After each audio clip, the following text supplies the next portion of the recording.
Welcome to Geek on Film with your host, Robbie Holmes.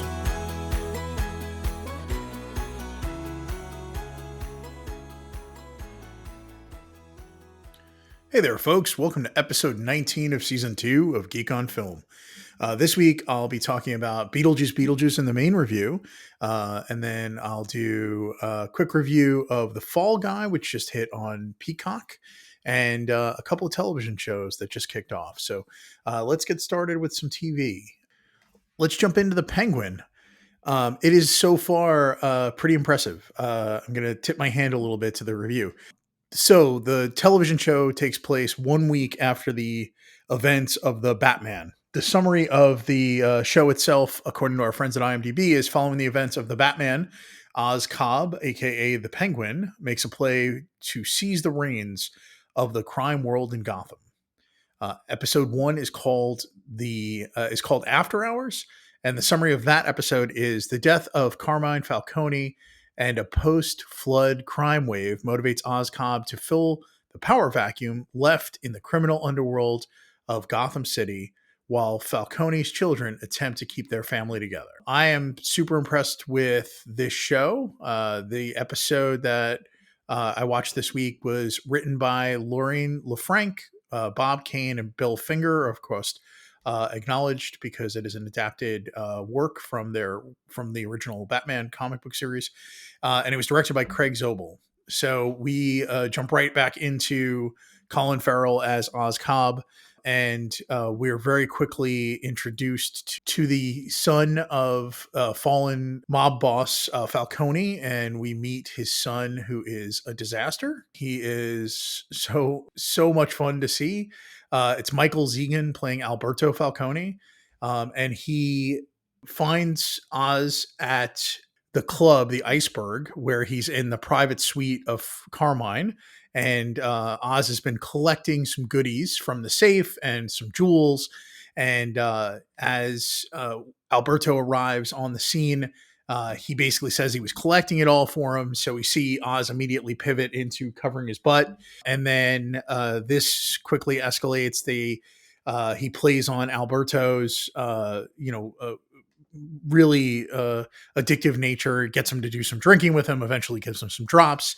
And in the process, they're talking and he's playing the good soldier. And he tells him something about his past, about like a mobster that took care of the neighborhood and how people ran a parade for him when he died. And Alberto immediately does the thing you probably shouldn't do when it comes to Oz, and he laughs at him. He makes fun of him for this being a dumb idea and that this is such small ball. And that's what you want. And it turns, you can see everything happening on Oz's face. And within seconds, he pulls his gun and shoots him. Absolutely chaotic and super fun to see that level of anger and exaltation across his face, and then the immediate regret once he realizes what he's done. And we see him fumbling with the body and trying to figure out how to survive, and doesn't go well. So he gets the body down to the first floor, throws him down a flight of stairs eventually.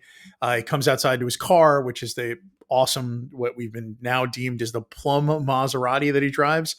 And there's a bunch of kids there, and one of them happens to be Victor Aguilar, played by Renzi Feliz. And he shoots at them and eventually gets Victor to drive his car for him, and sort of forces him into labor to work with him. So they go dump the car, the body at some junk lot, and he's going to kill him, and he talks his way out of it. And I think Oz sees a little bit of himself in Victor. And then we pivot to Oz getting summoned to the Falcone estate, and he goes there and is being told basically that they're moving his drops operation out of the city limits of Gotham, because there's too much heat now, and it would be cheaper for them to produce it out in the suburbs where there's less heat. And Oz has already started collecting all the drops that were washed away in the flood that happened in Gotham. And he says he's got 30 to 40% of the drops already saved. And he's like, it's my operation. And they're like, you forget you work for us.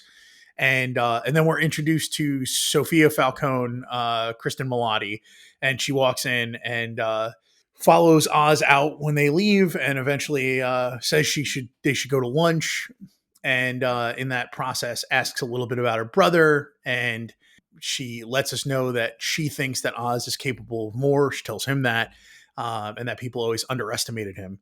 Next, we see Oz heading off to. He continues to keep Victor with him. They head out to what eventually we find out to be Oz's mother's house in a suburban community. It feels very much like this was all shot in and around New York City. This feels a lot like Queens, almost Astoria, and we see a little bit of what made Oz who Oz is. His mother is a little seems to not be all there. Her mental faculties aren't in place, but she's berating of her son when she realizes he's going to leave town with some money because of what happened, and she thinks that he should be the boss, and berates him and puts him back in his place. And eventually, he decides he's going to stay in town, and his mother wins. And now Oz and Victor go back into the city, and he lets Victor go home, tells him to keep his phone on, and that he expects him to answer. And then Oz goes to back downtown where his girlfriend is located. And before that, he goes to see Salvatore Maroni in Blackgate Prison, who's played by Clancy Brown, who's completely over all of Oz, who Oz is and all of his crap.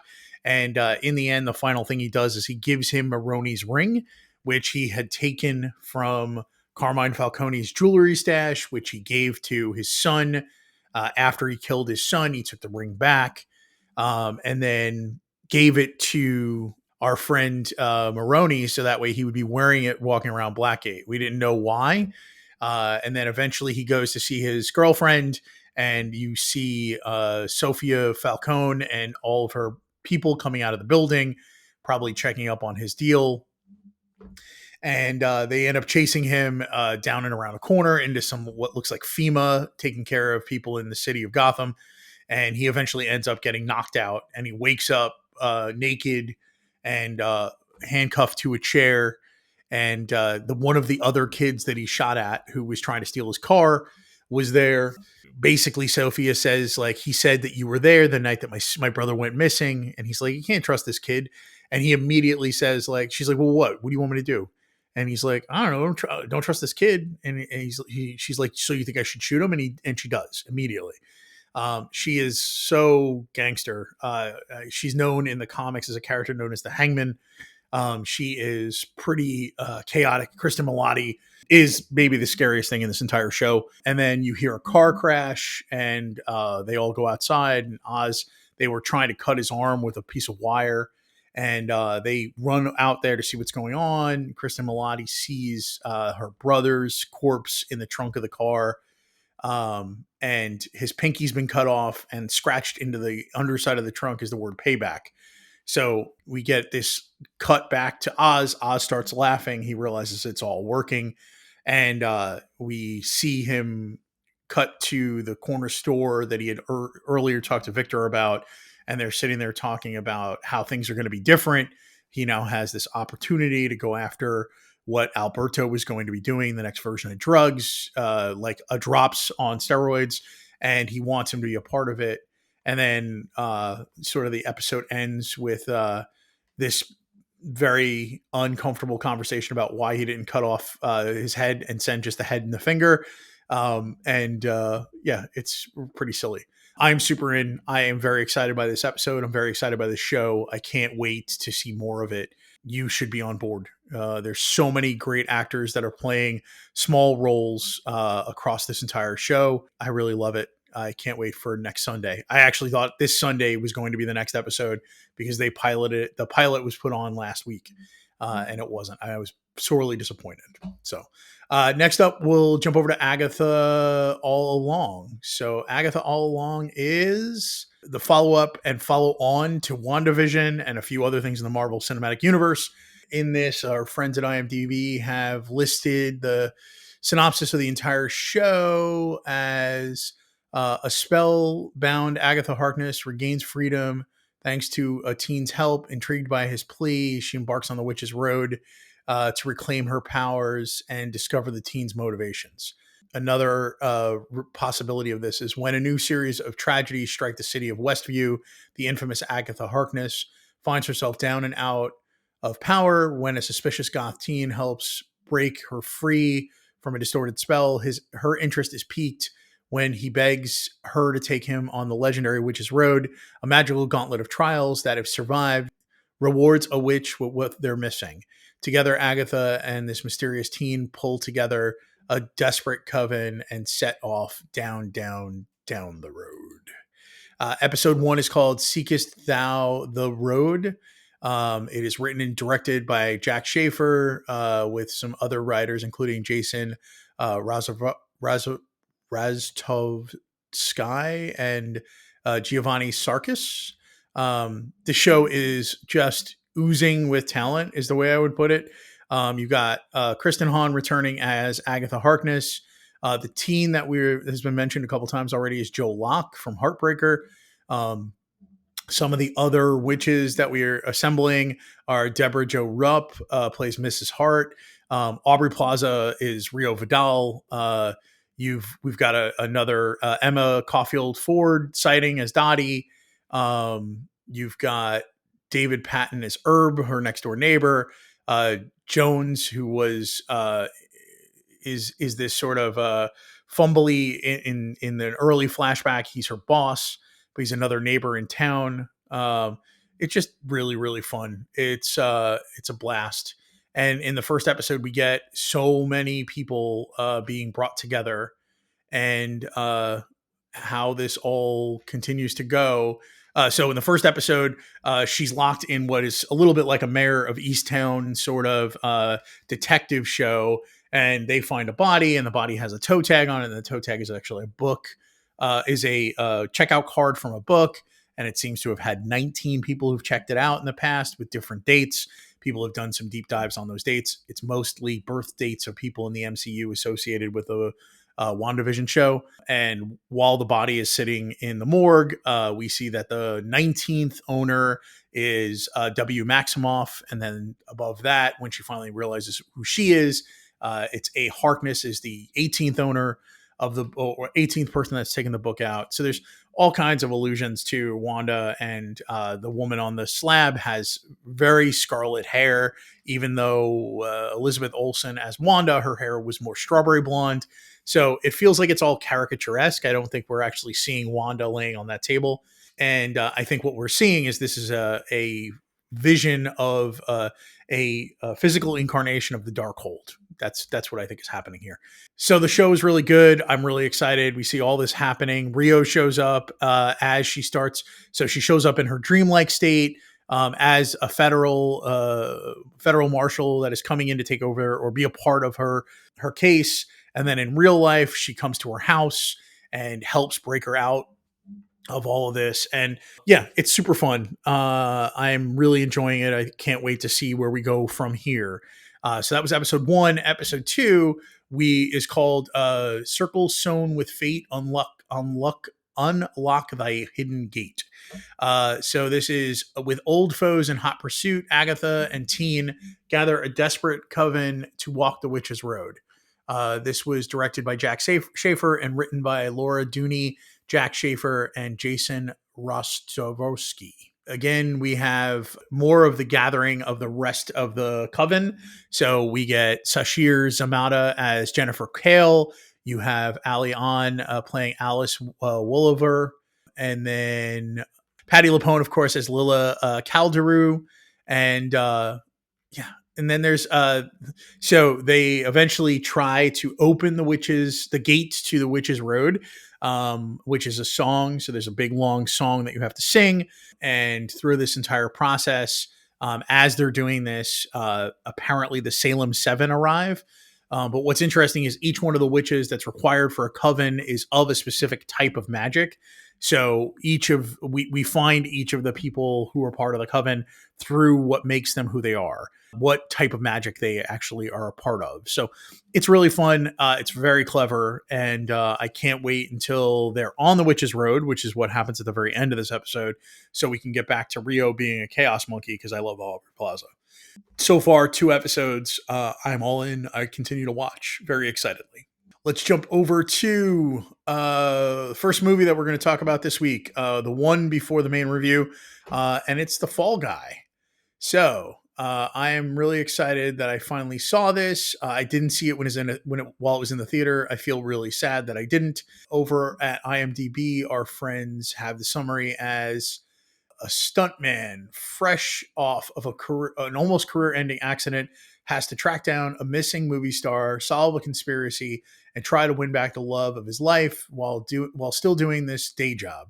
What could possibly go right? My quick synopsis over on Letterboxd, Robbie the Geek on Letterboxd, is a 3.5-star review with a heart and seriously fun and full of meta film nostalgia berries. The film was written by Glenn A. Larson and Drew Pierce, and it was directed by David Leitch.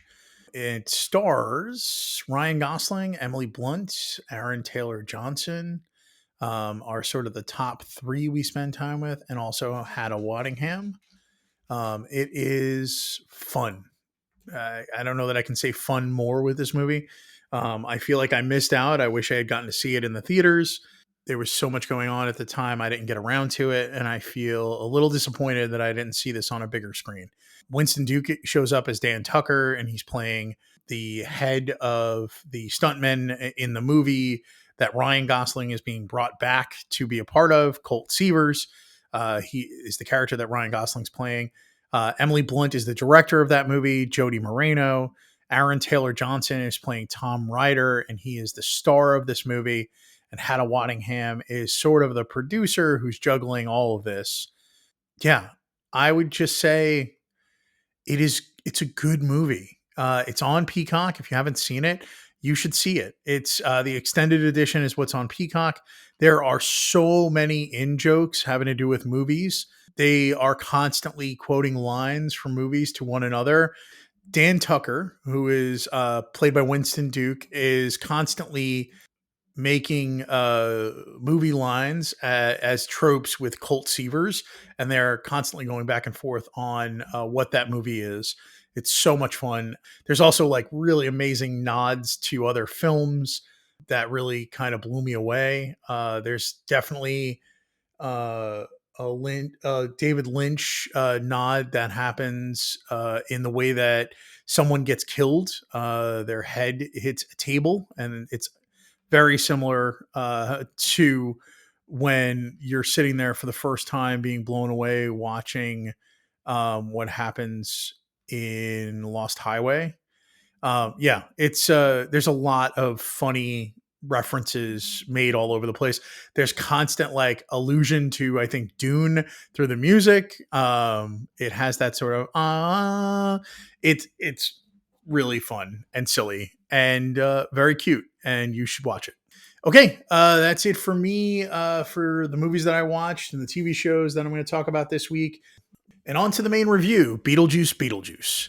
This movie is, let's say, our friends over at IMDb have the summary as: after a family tragedy, 3 generations of the Dietz family return home to Winter River, still haunted by Beetlejuice. Lydia's life is turned upside down when her teenage daughter Astrid accidentally opens the portal to the afterlife. My review of this was 3.5 stars with a heart. There are too many storylines and characters. Monica Bellucci is great, but not a needed storyline. Her introduction scene is one of the most amazing scenes of 2024. So very mixed for me, as you can see. It was written by Alfred Goh, Miles Millar, and Seth Graham-Smith, and directed by Tim Burton. We have Michael Keaton back as Beetlejuice. We have Winona Ryder back as Lydia Dietz. We have Catherine O'Hara back as Delia Dietz. Jenna Ortega is now playing Astrid Dietz. Justin Theroux is playing Rory, who is this sort of super annoying, codependent man that is with Lydia, and then you get into the afterlife world, and there's a lot. So the storylines here, I think the big one that I'm going to spoil. I'm not going to spoil the end of the movie. I'm not going to spoil any of that, but we need to talk about who Jeremy is. So we meet Jeremy, played by Arthur Conti. Astrid crashes her bike into his treehouse, and you meet this boy, and they have this immediate connection. And he seems a little, he seems really interested in her. He's got this like suave sort of James Deany feel to him a little bit. And eventually we find out that he's dead and he's a ghost and he's haunting that house because it's a place where he fell out of the tree in his treehouse after killing his parents. So he's a murderer who died in that same house, and he convinces Astrid to allow to go with him to the afterlife to try to find her father, which is another storyline here. So Astrid's father was lost in South America in the ocean or a river while he's doing some eco goodness, and so a little hyperbolic and silly, to be honest. But he's gone, and we end up in this world again where Michael Keaton is an older version of Beetlejuice. I think he's great still. We get to see a little bit more of his history. So Monica Bellucci plays a character named Dolores. Dolores was a person who is like a Black Widow who killed Beetlejuice after or was married to him in real life during the plague and killed him. And eventually, from what we can assume, she was cut into pieces and put into separate boxes. So that way she would stop doing this to other people. And Danny DeVito is playing a janitor in the afterlife who eventually causes through some electricity chaos, causes these boxes to be brought back together, and we see her body being pulled back together and stapled back into pieces by her hand and eventually her face and then her arms. It's really awesome. And then we see her absolutely suck the soul right out of Danny DeVito's character. So we have her sort of like a Jaws or a Terminator walking around the afterlife trying to find Beetlejuice. We're not sure if she wants to kill him. I assume that's the case, but it could just be that he is the only man that has ever loved her, or her husband. I don't know. Again, doesn't feel like it's a necessary storyline. We have Arthur Conte as Jeremy, convincing Astrid to go to the afterlife. In the process, he gets her to say an incantation, which says she's going to swap her soul for his so he can get out. Seems a little bit like the original Beetlejuice. Yeah, it's not great. There's too many characters. There's too many storylines. There's a lot of fun to be had with each and every one of those storylines. William Dafoe plays Wolf Jackson, who is a TV detective who gets killed apparently doing his own stunts, and the effect on him is great. Is a part of his brain is exposed. It is super fun. Everything he's doing is hilarious, but it's not necessary in any way, shape, or form. It's sort of a little bit of a distraction. Eventually we find out that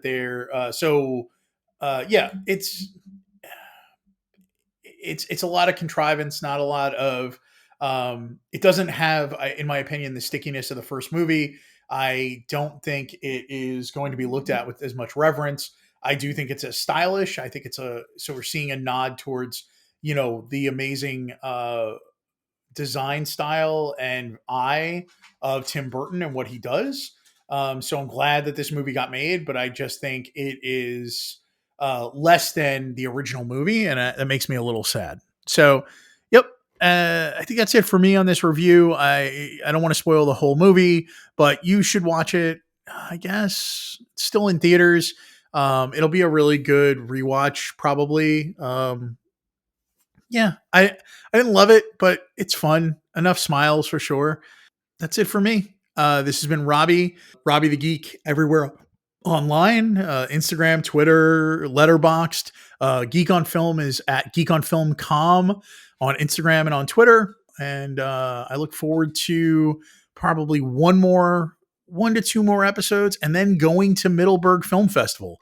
I'm so stoked. They've already announced the first 3 films for Middleburg are Blitz, Amelia Perez, and Conclave. So those 3 movies alone are going to make the festival worth it. But I'm excited to see what the rest of the festival looks like. So until the next time, this has been Robbie. Have a good week. This has been a Geek on Film podcast. Thanks for joining us. See you next time.